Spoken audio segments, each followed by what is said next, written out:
Praise the Lord. இன்றைய தியானத்திற்கென்று நான் தெரிந்து கொண்ட வேத வசனம் சங்கீதம் 121 வசனம். எனக்கு ஒத்தாசை வரும் பர்வதங்களுக்கு நேராக என் கண்களை ஏறெடுக்கிறேன். இதுக்கு ஒரு கதை சொல்லலான்னு பார்க்குறேன். ஒரு குருடன் ரொம்ப வயிறு பசியில் ஒவ்வொரு வீட்டுக்கு முன்னாடி அம்மா பசிக்குது அப்படின்னு சொல்லிட்டு கேட்டுட்டு இருக்கான். பசி வேற காதை அடைக்குது, ஆனால் யாருமே போடலை, சாப்பாடு கொடுக்கல.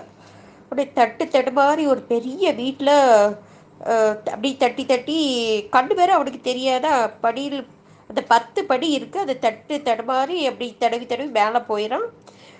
மேலே போனோன்னு இது ஒரு பெரிய பணக்கார வீடு போல இருக்கே அப்படின்னு சொல்லிட்டு நிச்சயமாக நம்மளுக்கு சாப்பாடு தருவாங்க அப்படின்னு அம்மா தாயே தர்மம் செய்யுங்கம்மா அப்படின்னு கத்துறான். நிஜமாக பார்த்தா அது ஒரு பாழடைந்த பங்களா. இந்த குருடை வேற ரொம்ப பசியால் கத்துறான். அவன் பக்கத்தில் இருக்கிற ஒரு பெரியவர் அவர் பார்த்துட்டு, அச்சோ பாவமே குருடனா வேற இருக்கானே, இவனை பார்த்தா நம்ம மகன் போலவே இருக்கானே, சரி இவனுக்கு நம்ம சூடாக சாப்பாடு கொடுக்கலாம் அப்படின்னு சொல்லிட்டு இவரு சாப்பாடு கொடுக்குறாரு. அடுத்த நாளும் பாருங்க, அதே நேரத்துக்கு அவன் அந்த பெரிய வீட்டில் பிச்சை கேட்குறான். இந்த பெரியவர் அவனுக்கு உணவு அளிக்கிறது வழக்கமாயிட்டு. ஒரு நாள் பெரியவர் பக்கத்து டவுனில் இலவச கண் சிகிச்சை முகாம் இருக்குது அப்படின்னு கேள்விப்பட்டு இந்த வாலிபனை கூட்டிகிட்டு போகிறாரு. என்ன ஆச்சரியம் பாருங்கள், அந்த கண் சிகிச்சை முகாமில் ஆப்ரேஷன் பண்ணி இவனுக்கு கண் தெரிஞ்சிருது. தெரிஞ்ச உடனே அந்த நம்மளுக்கு கண் சிகிச்சை பண்ணுறதுக்கு இங்கே கூட்டிகிட்டு வந்த அந்த பெரியவரை நம்ம கண்டிப்பாக பார்க்கணும் அப்படின்னு சொல்லிட்டு இவன் ஆசையோடு ஆவலோடு வர்றான். பார்த்தா இவனுக்கு எங்கே போகணும், எந்த வீட்டுக்கு முன்னாடி நம்ம இப்படி கத்திக்கிட்டு இருந்தோம் அப்படிலாம் ஒன்றுமே தெரியல. அப்போ திரும்பி என்ன செய்கிறான் அப்படின்னு சொன்னால், திரும்பி கண்ணை மூடிக்கிட்டு அந்த தடியை எடுத்துக்கிட்டு அப்படியே தடவி தடவி பார்த்து அந்த 10 படி இருக்கிற அந்த இடத்த அந்த வீட்டை கண்டுபிடிச்சிடுறான்.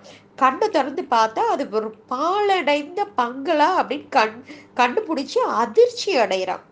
அப்போ யார் நம்மளுக்கு சாப்பாடு கொடுத்துருப்பா டெய்லி அப்படின்னு பார்த்து நம்ம அதே மாதிரி நம்ம கத்துவோம் அப்படின்னு சொல்லிட்டு, அம்மா சாப்பாடு கொடுங்கம்மா அப்படின்னு சொல்லிட்டு அவன் பிச்சை கேட்குற மாதிரி குரலை எழுப்பி அப்படி கத்துன உடனே அந்த பெரியவர் ஓடி வர்றாரு.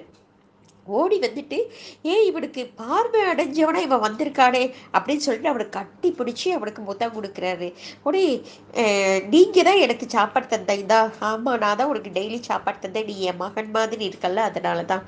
நீ நம்ம பிச்சை எடுக்கக்கூடாது, நீ என் மகனா என் வீட்டிலே இருந்துக்கோ அப்படின்னு சொல்கிறாரு. அவனும் ஓகே ரொம்ப சந்தோஷமாக இருக்குது அப்படின்னு சொல்கிறார். இந்த கதையிலேருந்து நம்ம என்ன தெரிஞ்சுக்கிறோம் அப்படின்னா, நம்மில் பலர் குருடான பிச்சைக்காரனை போல் பலரையும் நம்பி பல இடங்களில் நன்மையை தேடி அலைந்தாலும், இரக்கமுள்ள தகப்பன் நம் அறியாமையை எண்ணி நம்மை அலட்சியப்படுத்தாமல் நமக்கு வேண்டிய நன்மைகளை தந்து கொண்டிருக்கிறார்.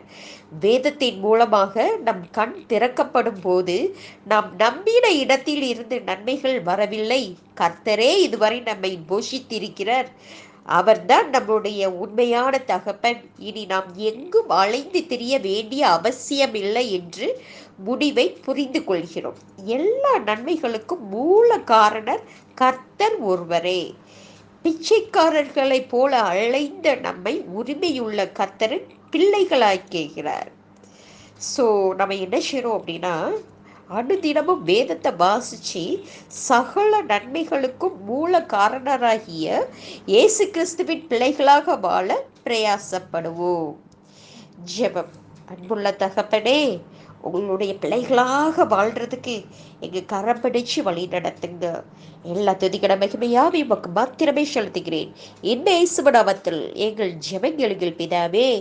ஆமென், ஆமென்.